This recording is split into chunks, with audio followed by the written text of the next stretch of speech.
Black CEO went undercover at her dealership. Minutes later, she fired half the staff. The moment she stepped through the glass doors, no one knew who she was. She wasn't wearing the usual sharp, tailored suit that commanded attention. She wasn't adorned in high-end jewelry or sporting any flashy accessories. Instead, she wore a simple black t-shirt and a pair of well-worn jeans, blending into the crowd.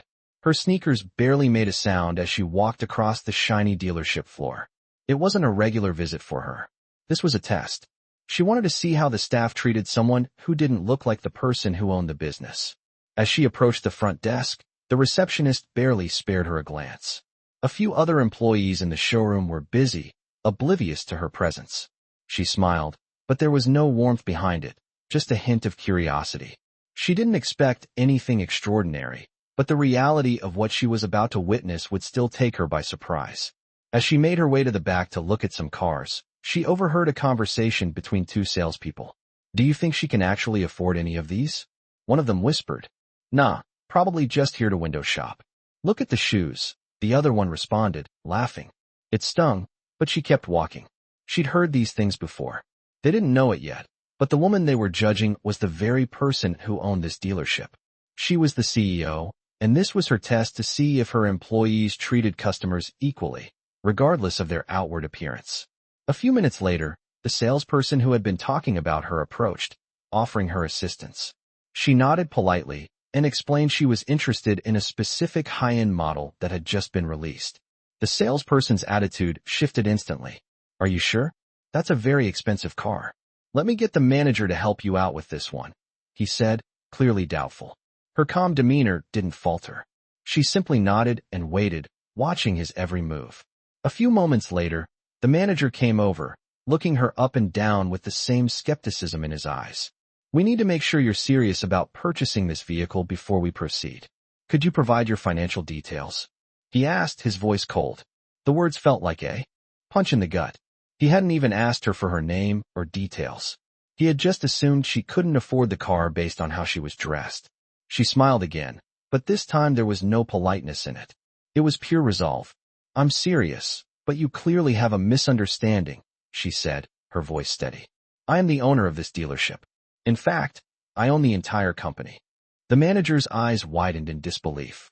He stood there for a moment, blinking, not sure how to respond. The salesperson who had dismissed her earlier stood in the background, now looking completely uncomfortable. "What?" the manager stammered. She took out her phone and made a quick call. "Start Protocol 6, she instructed her assistant. Within moments, the dealership's internal system had been triggered. Employees who had been dismissive were now under scrutiny, their every move logged. The manager stood there, frozen in place, as she calmly placed the phone back into her pocket. "I've seen enough," she said. The salespeople looked at each other, their smug expressions gone, replaced by fear. She turned and walked out of the dealership, her head held high, knowing that the change she'd just set in motion would be swift and undeniable. As the door closed behind her, the dealership's management was already scrambling. Moments later, half of the staff, including the manager, were being escorted out of the building. They didn't know it yet, but they had just lost their jobs for the very attitude that they thought they could get away with. Her decision had been made. The power of judgment in that moment wasn't just hers to wield. It was a lesson that would echo through the walls of the dealership for years to come. As the minutes passed after her revealing declaration, the tension in the dealership was palpable. The staff, once so confident, now stood in shock, unable to process what had just occurred. Her calm voice still echoed in their ears as she made the call that triggered the internal system, sealing their fate. The moment she stepped out, they began to understand the magnitude of her presence and power. She was not just a customer, she was the owner. Her assistant was already on the phone, ready to initiate the next phase of her plan. The employees who had treated her with disdain, assuming she didn't belong, would now face the consequences of their actions. As she walked through the parking lot, she felt a sense of resolve. This wasn't just about proving a point to them. It was about setting a standard. She wasn't going to let this kind of behavior slide. Back inside, the dealership was already changing. Managers were in frantic meetings, trying to come up with an explanation, but they knew it was too late. Her decision had been swift, but it was not just a spur-of-the-moment reaction. She had prepared for this. carefully orchestrating every step to ensure the message was clear. As she pulled out of the parking lot, her phone buzzed.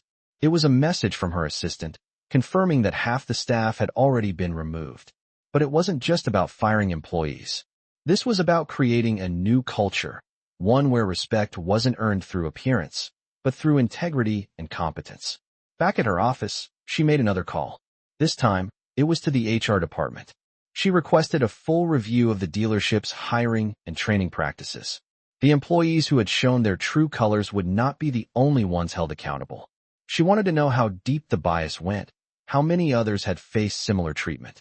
This wasn't just a wake-up call for the staff, it was a call for change. She knew the road ahead would be tough. People would question her decision, some would call it extreme, but she wasn't backing down. She had built her empire by recognizing talent and treating people with respect. She wouldn't allow anyone to undermine that. As the day wore on, she met with her management team, ready to discuss the next steps. The message was simple. Respect was non-negotiable, and anyone who couldn't embody that standard had no place in her company. The dealership, once filled with complacency and unchecked biases, was now on the brink of a transformation. The staff who remained knew they had a choice: adapt to the new culture or risk losing their jobs like the others. For her, this was only the beginning. She had made her point, but she wasn't done yet. With her leadership, the dealership would evolve into a place where everyone, no matter their background, would be treated fairly. She was determined to make sure of it. The next morning, the phone call started. She was sitting at her desk, sipping coffee, reviewing reports, and preparing for the day ahead when the first call came through. It was from the dealership's general manager. His voice was shaky, trying to explain how the situation had spiraled out of control. She listened quietly, but her thoughts were focused. She had seen this coming. The dealership had long struggled with an outdated culture, and today, it was finally exposed for what it was. As he rambled on about misunderstandings, she interrupted. "Let's cut to the chase," she said, her voice calm but firm.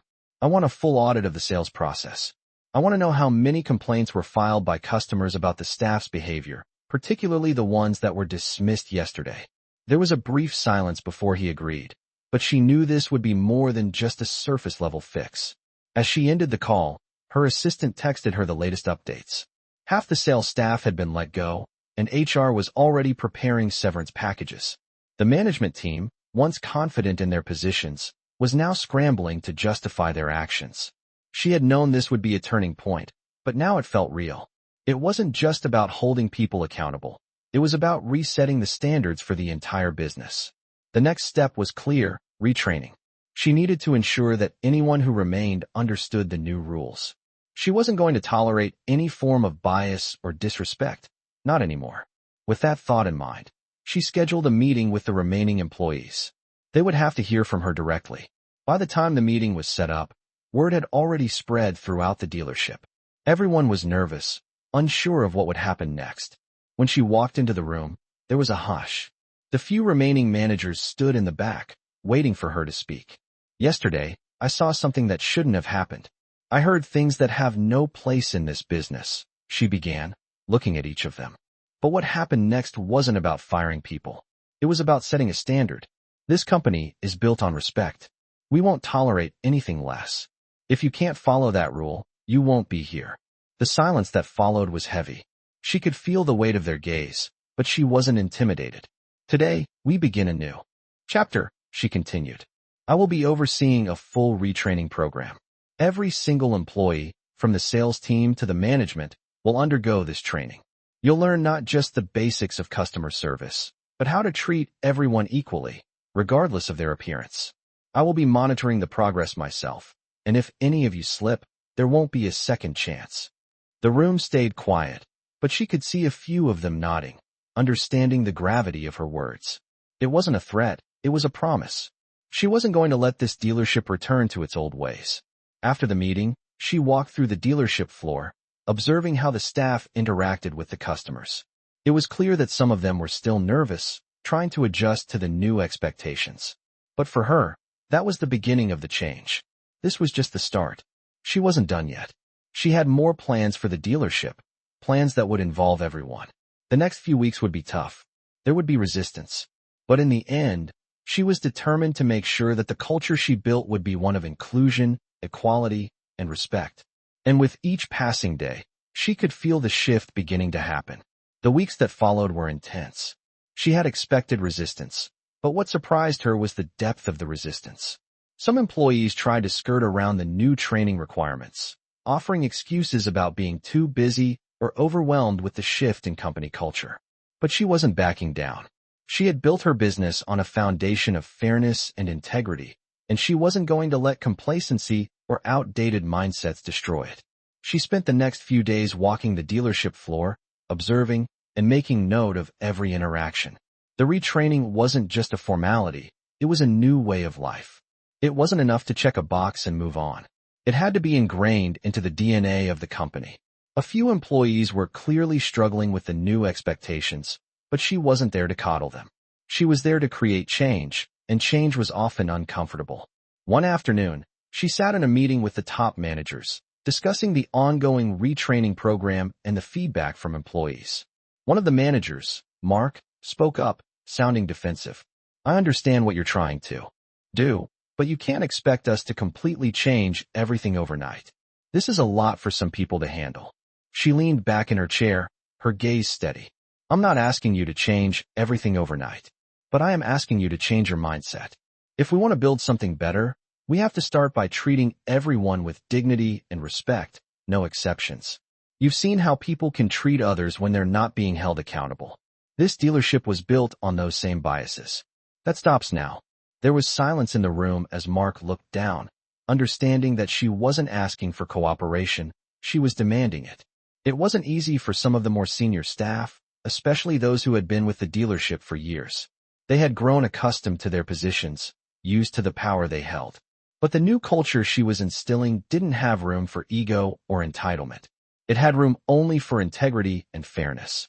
The following weeks saw gradual but significant changes. There were still moments of discomfort, but the staff slowly began to adapt. The employees who had initially been dismissive of her began to see her leadership differently. The respect she had demanded was starting to materialize in the smallest, yet most significant ways. A salesperson who had once treated customers based on appearance now made a point of greeting every person who walked through the door with equal enthusiasm. Even the managers who had been reluctant to embrace the change started to take ownership of the dealership's new direction.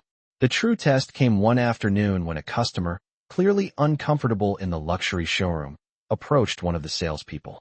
The man, dressed casually in jeans and a t-shirt, looked out of place compared to the usual clientele. The salesperson greeted him with a smile and didn't once let his attire dictate his level of service. The man mentioned he was interested in buying a high-end model, but the salesperson didn't blink. "Let's find you the perfect car," he said, leading the customer through the options. She watched from a distance, a small sense of satisfaction rising in her chest. The dealership was changing. It was subtle at first, but it was real. It wasn't just about selling cars anymore. It was about creating an environment where everyone felt welcome, regardless of their background or appearance. As she left the dealership that day, she felt a renewed sense of purpose. This wasn't going to be easy, but the culture was shifting. It was her company, and she had no intention of letting it return to its old ways. With every passing day, she was more confident that the dealership would become a place that not only sold cars, but built a community based on respect, integrity, and inclusivity. As the weeks turned into months, the transformation at the dealership continued. The initial discomfort that came with the changes had begun to subside, replaced by a new sense of purpose among the staff. They understood now that the old ways of thinking were no longer acceptable. The new culture, the one she had built, was taking root. But she wasn't done yet. The training program she had implemented was ongoing, and she had made it clear that she would be checking in regularly to ensure that the new expectations were being met. She wasn't just monitoring behavior. She was watching for genuine growth. One afternoon, as she walked through the dealership floor, she noticed a shift. A group of customers walked in, dressed casually, looking at the luxury cars on display. In the past, the sales team would have instantly made assumptions about their ability to purchase, perhaps even ignoring them or giving them minimal attention. But today, the staff treated them with the same respect they would give any high-end client. She watched as one of the salespeople, A young woman who had been with the dealership for only a few months confidently approached the group. "Welcome to our dealership. How can I help you today?" she asked, her tone friendly and genuine. The customers smiled and began asking about one of the cars, and the salesperson immediately jumped into an informative discussion, not a hint of judgment in her voice. The CEO couldn't help but smile as she observed from a distance. The change had happened, and it was real. The employees were no longer just following instructions. They were living the values of the company. But the real test would come soon.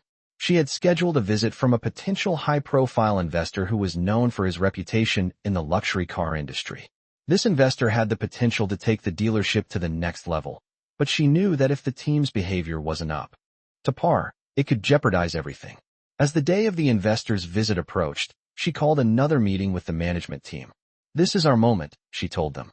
"The investor coming in tomorrow is a huge opportunity for us. It's not just about selling cars. It's about showing that we've changed. We need to show him that this dealership is not only about great products, but also about an environment that values respect and inclusivity." The management team nodded, understanding the weight of the situation.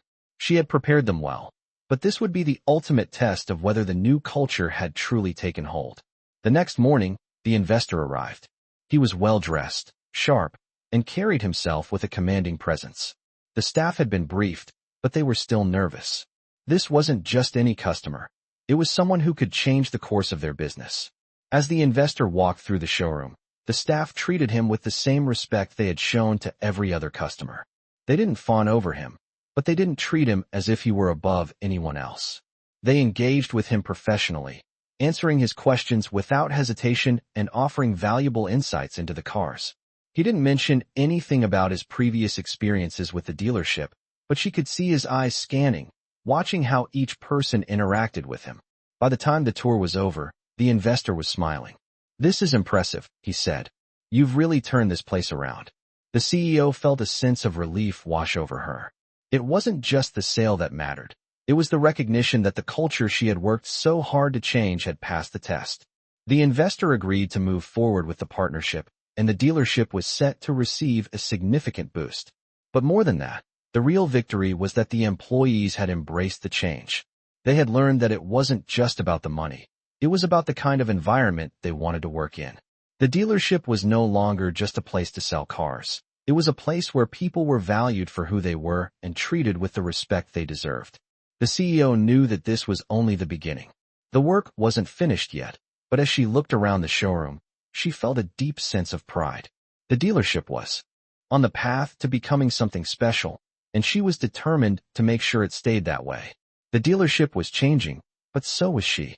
As the weeks passed and the team continued to adjust to the new expectations, she found herself becoming more deeply involved in every aspect of the business. It wasn't just about overseeing the day-to-day operations anymore. It was about ensuring that the values she had instilled were being lived out at every level. One afternoon, she found herself sitting in her office, reviewing financial reports. The dealership had experienced a steady increase in sales, but the real success wasn't just in the numbers. The atmosphere had shifted. She could feel it in the way employees interacted with customers, in the conversations happening in the break room, in the way people treated each other. It was a slow, almost imperceptible change, but it was there.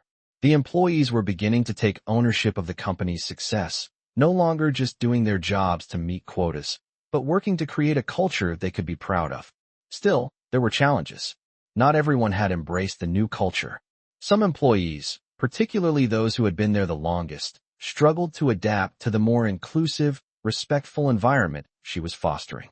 They had spent years in a business where hierarchy and authority were everything, and now they were being asked to rethink their entire approach to leadership. It was hard for some of them to let go of their old ways. One afternoon, she was called into a meeting with the senior management team. They were struggling with the push for change and felt that some of the younger staff was moving too quickly, pushing ideas that were too radical for a dealership like theirs. "We've been running this place for years," Mark, one of the senior managers, said. "And now we're expected to just throw everything we know out the window? We need to be careful with all these new ideas." She sat silently for a moment, letting the words settle. She could feel the weight of the room's resistance, but she wasn't deterred. "You're right," she said finally. her voice calm but firm. We don't throw everything out, but we have to move forward. We can't stay stuck in the past. The world is changing, and if we don't change with it, we'll be left behind. There was a silence in the room, a shift in the energy. They were hearing her, even if they weren't fully agreeing with her yet. She wasn't asking them to forget everything they had learned.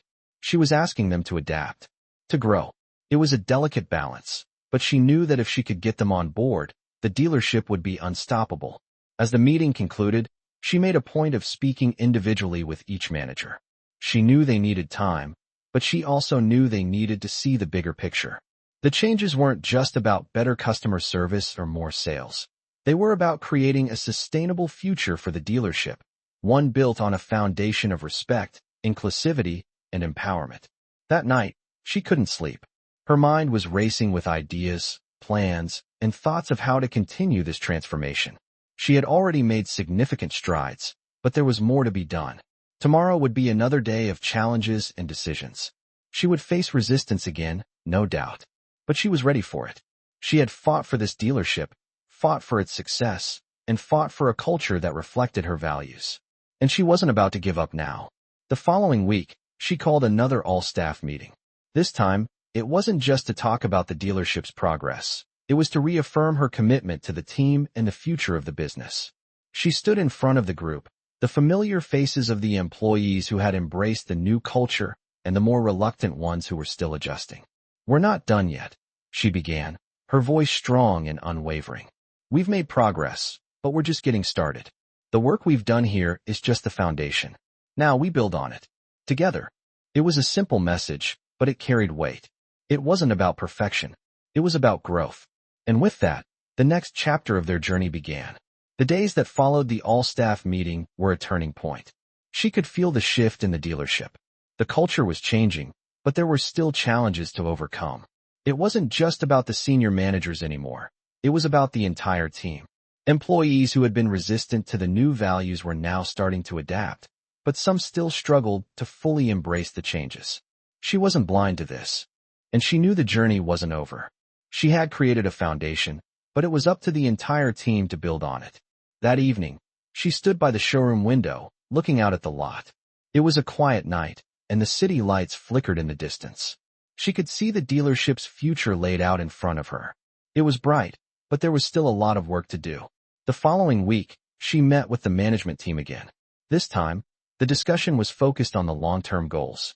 "We've made great strides," she began, her voice calm yet assertive. "But we need to continue to push for consistency. We can't afford to take our foot off the gas. Every customer interaction, every sale, every employee must embody the values we've put in place." Mark, the senior manager who had been most vocal in his opposition to the changes, spoke up. "I get what you're saying, but it's hard to change an entire culture overnight. There are still people who don't fully buy into this." She looked him in the eyes, her gaze steady. "I don't expect perfection, but I expect growth.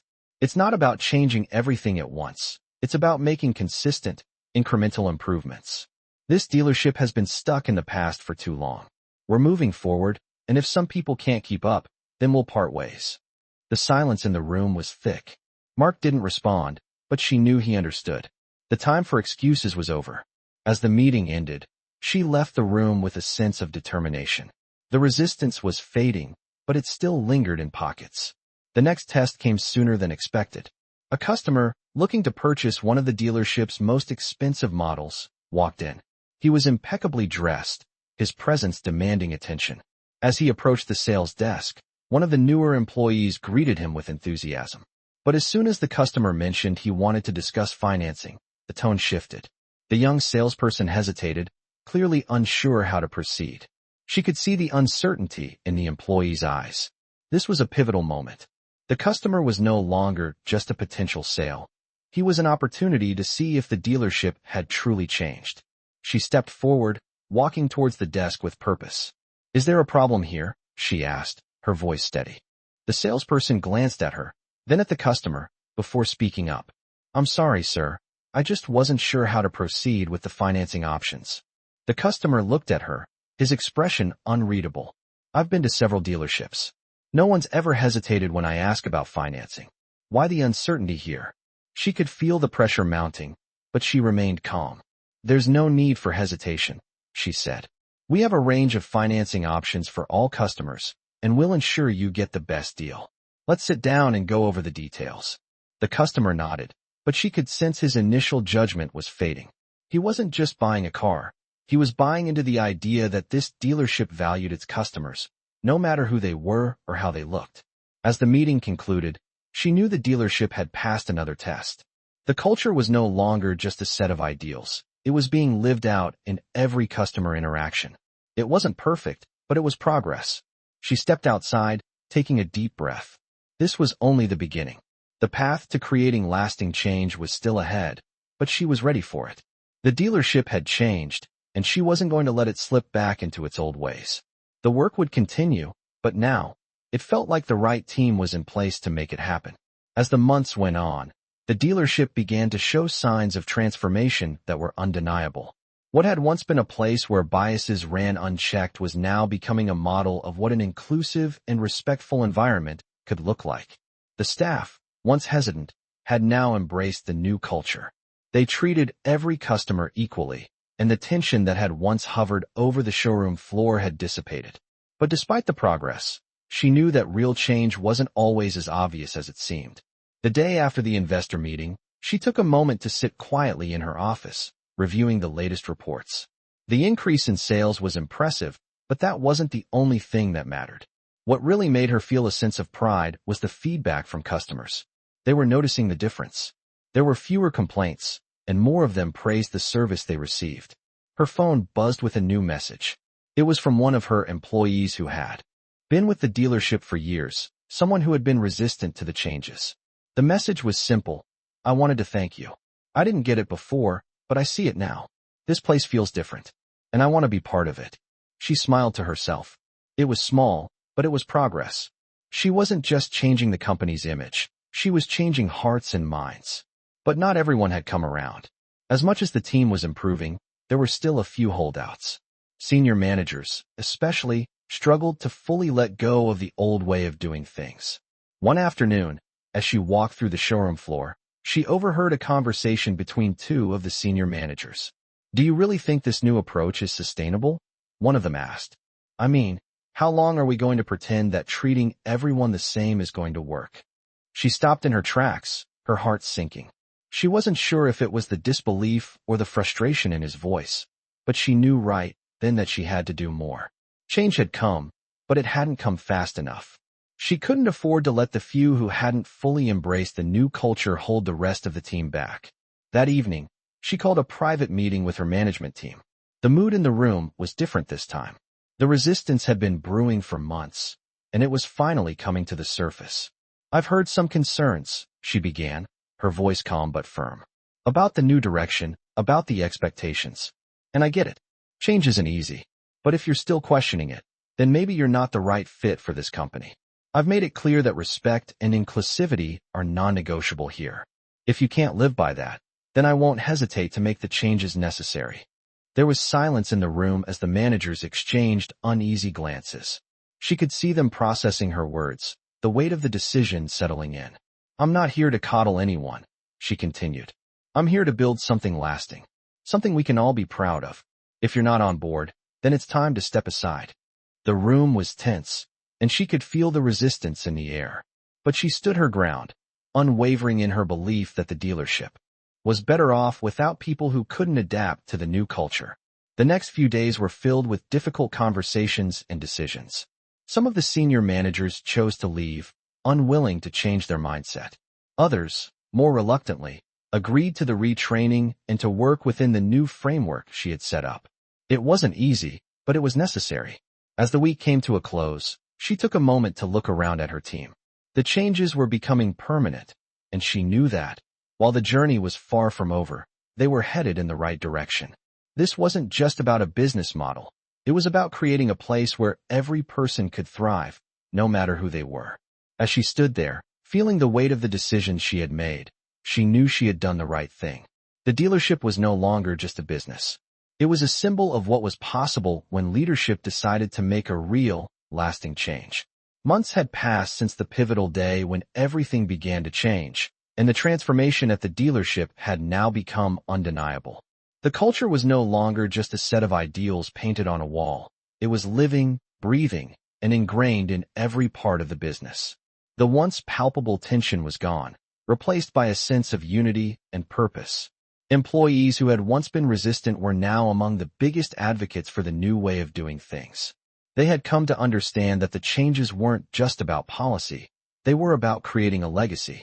As she walked through the showroom floor that afternoon, she watched her team interact with customers. The difference was clear. Everyone, from the newest hire to the senior managers, was engaging with each customer the same way, with respect, integrity, and a genuine desire to help. It wasn't perfect yet, but it was real. The next challenge was keeping the momentum going. She knew this wasn't a destination. It was a journey that would require constant attention. The training would continue, as would the daily reinforcement of the values that had changed the dealership. But as she looked around, she knew that they were on the right track. The success wasn't just in the sales numbers, though they had seen a steady increase in revenue. It was in the atmosphere, the customer satisfaction, and the employees' growing pride in their work. For the first time, the dealership felt like more than just a business. It felt like a community. One evening, she sat at her desk, reflecting on how far they had come. The road had been long, and at times, difficult, but the results spoke for themselves. She thought back to the first time she walked into the dealership, unsure of how the team would react to her ideas. She had faced resistance, doubt, and even some backlash. But now, as she looked out over the showroom, she could see the transformation. It wasn't just the physical space, it was the culture, the heart of the business, that had been reshaped. The next chapter would be even more challenging. She knew that as they grew, they would need to stay vigilant.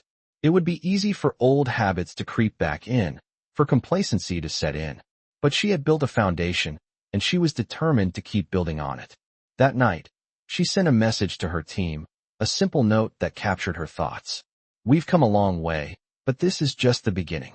Let's continue to lead with integrity, respect, and a commitment to excellence. Together, we will build something that lasts." As the message was sent, she leaned back in her chair, a sense of satisfaction washing over her. The dealership had become a place of pride, a place where people were valued for who they were, not what they looked like. The future was bright, and she was ready for whatever challenges lay ahead. She had created a new standard, and now it was up to the team to carry it forward. The journey was far from over, but she was more confident than ever that they were on the right path. The legacy she had set in motion would continue to grow, not just for the dealership, but for everyone involved. This wasn't just about selling cars. It was about creating a space where everyone had a voice, where respect wasn't earned through appearances, but through actions. As she looked ahead, she knew that the change they had created would not only last, it would thrive.